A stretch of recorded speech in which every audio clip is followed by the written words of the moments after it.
नमस्कार, स्वागत आहे तुमचे आमच्या चॅनेलमध्ये। आवाज महामुंबईचा, शोध बातमीचा, कौल मनाचा। चला तर मग आमचे चॅनेल शेअर करा, लाईक करा आणि सबस्क्राइब करा। धन्यवाद। वनवासी कल्याण आश्रमचे युवती चेतना शिबिर JSS रायगड सहाण येथे संपन्न। डॉक्टर विजय कोकणे।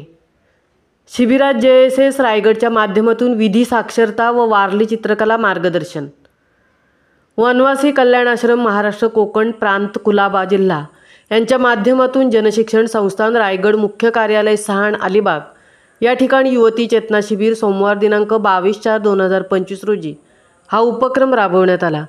याच उपक्रमाचा भाग म्हणून जनशिक्षण संस्थान रायगडच्या माध्यमातून उपस्थित 100हून अधिक वनवासी युवती भगिनींना विधी साक्षरता, सरकारी योजना, आरोग्य सेवा तसेच वारली चित्रकला विषयावर मार्गदर्शन देखील करण्यात आले। वनवासी युवती भगिनींच्या मुख्य उपस्थितीत बंधू भगिनींना महिला सक्षमीकरण, प्रेरणादायी कौशल्य विकास मार्गदर्शन करण्यात आले।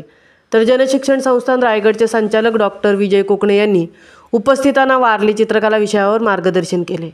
सूत्रसंचालक ॲडव्होकेट नीला तुळपुळे यांनी वाटेवरती काचा ग या विषयावर त्यांनी उपस्थितांना मार्गदर्शन केले।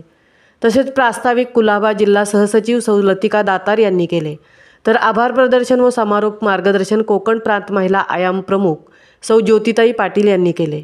सदर कार्यक्रमाच्या शुभप्रसंगी बोर्ड मेंबर ॲडव्होकेट नीला तुळपुळे, जनशिक्षण संस्थान रायगडचे संचालक डॉक्टर विजय कोकणे, कोकण प्रांत महिला आयाम प्रमुख सौ ज्योती पाटील, सौ ज्योती जपे, सौ प्राची अंग्रे, डॉक्टर उत्तरा खाडीलकर, डॉक्टर रेखा म्हात्रे, सौ सुनंदा वाघमारे, सौ लतिका दातार, सौ सुचिता जोशी इत्यादी मुख्य अतिथींचे देखील मार्गदर्शन कार्यक्रमाप्रसंगी झाले। तर सौ अंकिता पाटील, सौ वर्षा दिवेकर, शर्मिला कासारकर, सौ प्राजक्ता गोडबोले व वनवासी बंधू भगिनी व JSS योजनेतील प्रशिक्षणार्थी व कर्मचारी यांच्या उपस्थितीत सदर युवती चेतना शिबिर उत्साहात पार पडले। आवाज महामुंबईचा चॅनेलसाठी मिलिंद खारपाटीलसह तृप्ती भोईर, अलिबाग।